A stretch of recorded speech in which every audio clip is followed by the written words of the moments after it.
Приветствую всех на канале Магия Песка.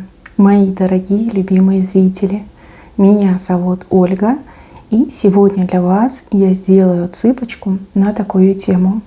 Кто к вам спешит? Давайте посмотрим, кто спешит к вам, кто спешит в вашу жизнь.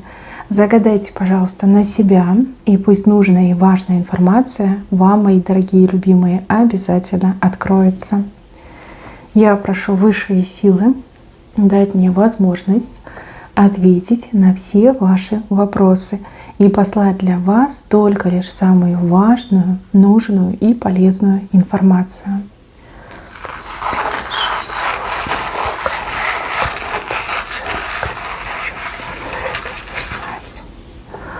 Ох, тут действительно спешит. К вам, вернее, спешит человек, который вам обещал прийти, приехать, не знаю, помочь, быть вместе, да, вот не могу сказать, это мужчина либо женщина, но больше, конечно, похоже на мужскую энергетику. Спешит кто-то прям с ключом в руках. Ключ от нового счастья, новой жизни, нового уровня отношений. Вот кто вам обещал? Вспоминайте, кто обещал. Например, мужчина, с кем вы расстались, допустим, недавно, и мужчина такой: вот я приеду и все будет, я к тебе вернусь и все будет, да, вот приблизительно так идет.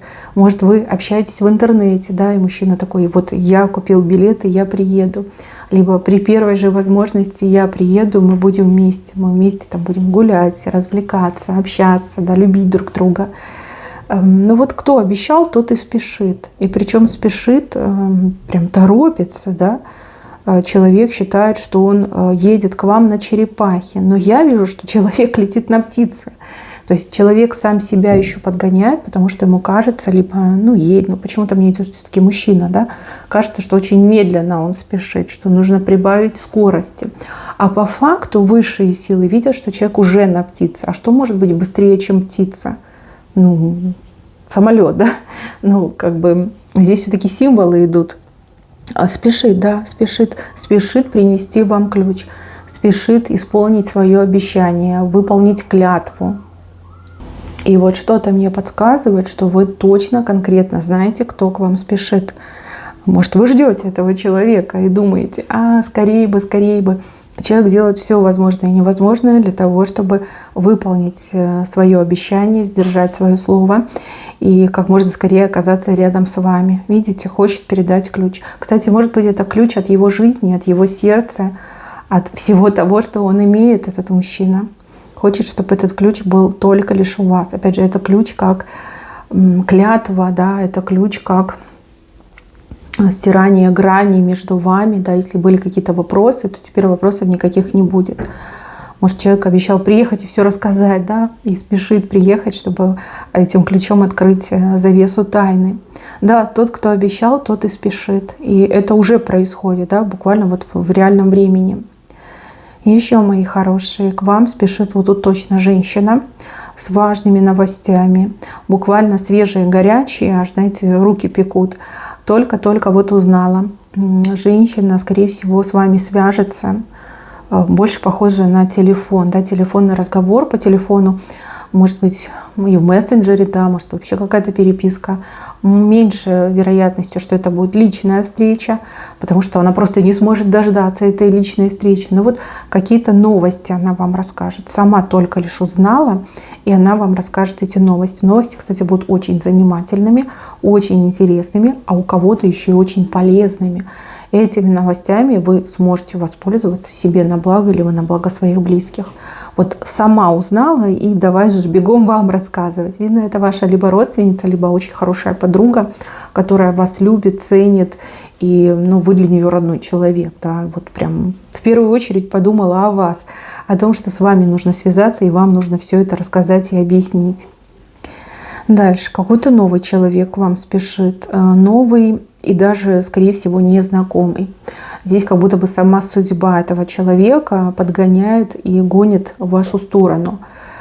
Человек, который то ли по делам окажется в вашем городе, либо в вашем районе, либо окажется там, где вы работаете, то ли Может быть, этот человек и живет в вашем городе, но никогда не посещал ту часть, где живете вы.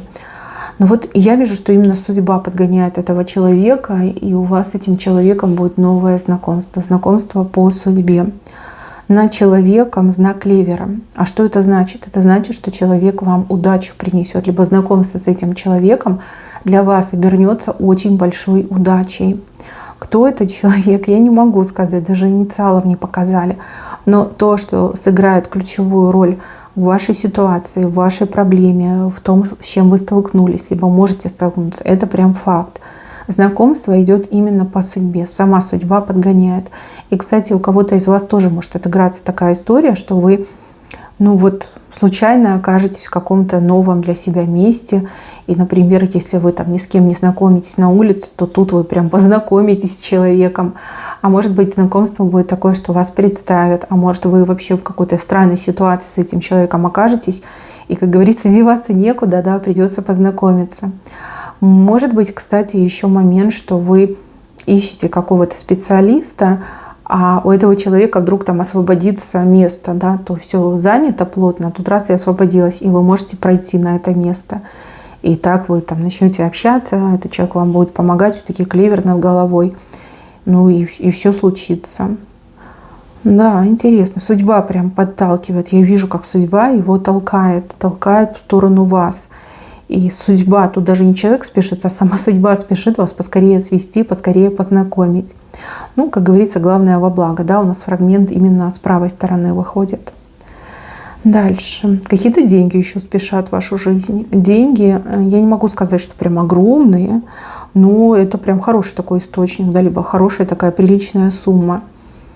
Тоже с правой стороны, видите, бубновая масть показана. Деньги спешат к вам. Деньги, которые вы либо можете заработать, либо конкретно уже сможете получить. Как говорится, дай Боже, да, неплохо, очень даже неплохо. Мои хорошие, вы все разные, отсыпка у меня общая. Здесь очень много вышло людей. Я могу предположить, что все они спешат в вашу жизнь. Но у кого-то отыграется, что не все. Вот показывают мне человека из прошлого. Человек, который очень сильно хочет исправить все, что между вами случилось.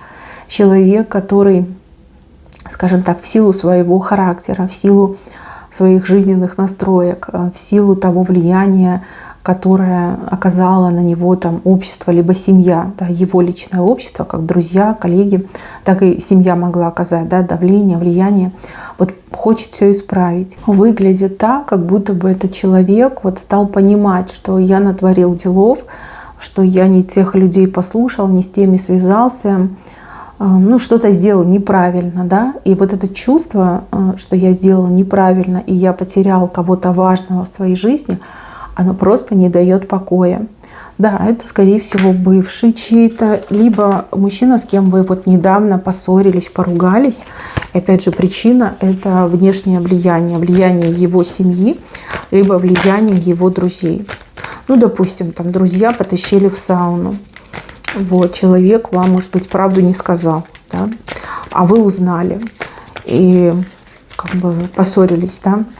А человек послушал друзей, потому что друзья начали над ним подсмеиваться, хихикать, что ты там подкаблучник, да, подюбочник, что ты слушаешь женщину, ты мужик, ты должен там отдыхать, развлекаться, там, ни в чем тебе не отказывать и прочее, прочее.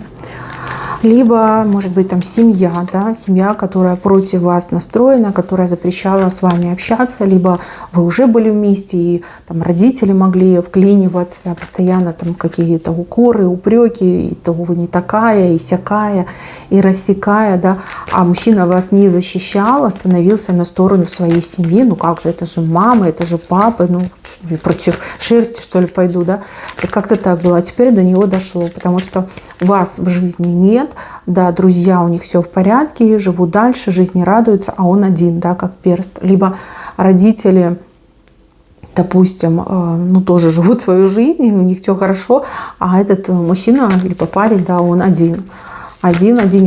И до него дошло, что как же я натворил делов, да, послушал, кого попало, даже если это семья. Да, девочки, да.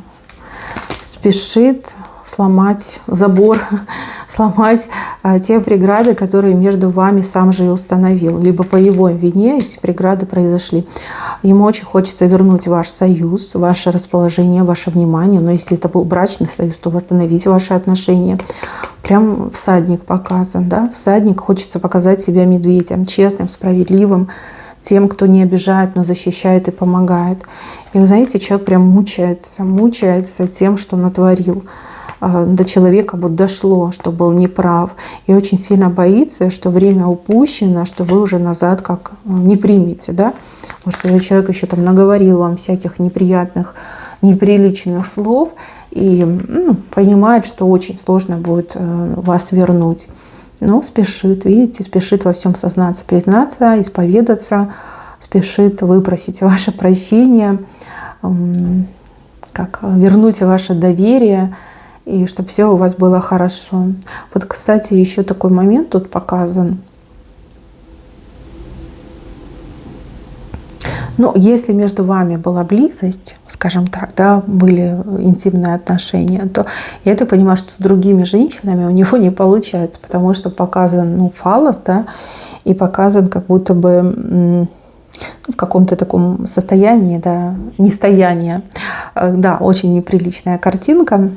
Я даже не хочу вам ее показывать, хотя я думаю, что вы все уже увидели, где это прорисовано. И во-первых, да, он вас очень сильно желает, жаждет. И почему-то идет информация, что с другими женщинами у него либо не получается, либо нет тех ощущений, которые были с вами. То есть, возможно, вы такая горячая штучка, либо вы друг другу очень подходили в этом плане. Не знаю. Может, он, скажем так, побывав в раю, не хочет спускаться на грешную землю, да, либо организм такой, нет. Мы в раю были, на землю мы не пойдем, да, вот его эти органы, да, орган, по крайней мере. Тоже, может быть, у него, скорее всего, какое-то сексуальное расстройство началось после того, что вы были вместе и расстались. Либо на фоне стресса, на всей этой драме у него действительно пошел этот раздрай и пошли эти изменения. То есть, грубо говоря, он кроме вас никого не хочет, девочки. Я не знаю, вас эта информация порадует, не порадует, но вышло именно так, что никого другого он не хочет. У него этот орган его в полном бездействии, да. Может, он ходил по больницам, может, он там проверялся, ему сказали, что с тобой все в порядке. Скорее всего, это какой-то психологический аспект, да, психологическая проблема. Вот. И он такой, надо же проверить, правда или нет. Понятно, что вы сразу его к себе не пустите, да, не подпустите к себе. Но, с другой стороны, я так понимаю, что когда он просто думает о вас и представляет, этот орган у него работает, да, оживает. А когда там с другими женщинами общается, то там прям, знаете, льда как будто бы в трусишки насыпали.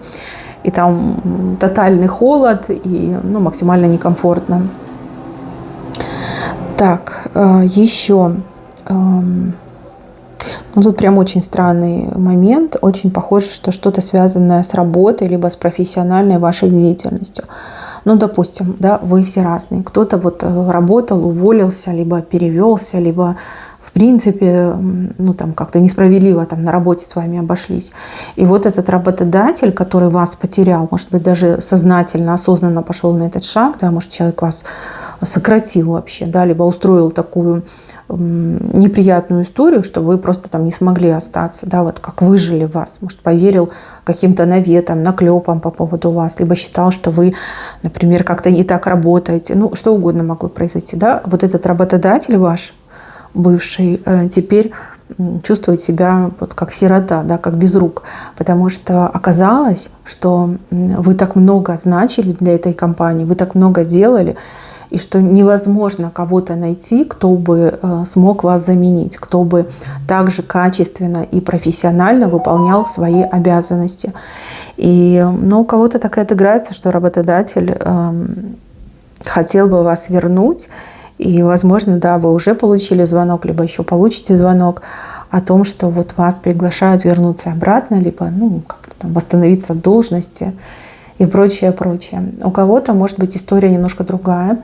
Допустим, там на работе не заплатили зарплату, сократили полколлектива, и люди, например, более там такие, скажем, борцы, либо осведомленные, да, решили там подавать в суд на работодателя, чтобы, ну, получить эту денежную компенсацию. Вроде как отработали, а ничего не получили. И, возможно, кто-то из бывших коллег вас разыскивает, чтобы вы присоединились к этому коллективному иску, да, к коллективной этой жалобе.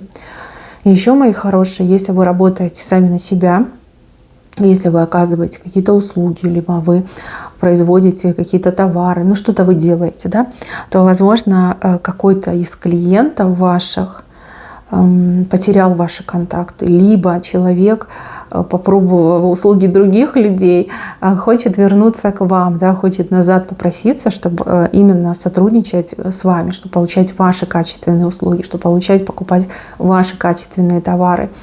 И, возможно, да, не знаю, там горячах человек мог удалить ваши контакты, человек мог вообще переехать там в другой город. Теперь этот человек думает, так, надо планировать, надо приехать и вот именно к вам, как к мастеру прийти, чтобы получить очень хорошие услуги. И такое может быть. Да, как-то вот с работой связано. Ну, вот тут точно вас найдут, либо точно с вами свяжутся. Если, конечно, вы не сменили контактные данные, то вас точно найдут. Так, еще. Вот здесь показывают человека, который вам что-то должен. Ну, допустим, человек деньги занимал, да, он вам должен, либо она вам должна. У кого-то еще может отыграться, что человек что-то брал у вас, да, какие-то там вещи, предметы, какие-то гаджеты, девайсы, да, что-то брал. Угу. И теперь хочет вам вернуть. Ну, то ли не может вас застать дома, то ли человек, ну, готовится, да, к тому, чтобы прийти к вам, принести там денежку, либо там принести то, что у вас брал. И единственное, что я вижу у человека, прям совсем катастрофически не хватает времени. То есть буквально день расписан по секундам, да, по минутам, по секундам. И человек уже не раз порывался к вам прийти, чтобы отдать свой долг, но вот по времени не мог, не успевал. Может, работа такая, знаете, что прям не вырвешься. Может, как раз-таки сезон начался на работе, и у человека прям настолько все плотно по графику, что прям ни единой свободной там, минуточки нет. Но человек помнит, и человек вот постоянно планирует, да, планирует появиться и вернуть вам долг. То есть не думайте, что у вас какие-то неблагодарные должники. Нет, тут есть такое, что человек благодарный, и человек хочет все вернуть, и, может быть, даже вернет не просто долг, но еще и какую-то спасибку вам даст, да, в виде какого-то маленького подарочка, либо еще чего-то, да, там каких-то угощений, например. Там человек брал у вас, пусть будет кастрюля, да, вот, и теперь хочет вам вернуть и там принесет конфет, например, да, и кастрюлю, и конфеты принесет. Вот, так что есть, вам скоро вернут. Тут точно вернут, потому что событие с правой стороны показано. Так, мои дорогие, на этом у меня все. Берегите себя. Всем спасибо за внимание. Всем пока-пока.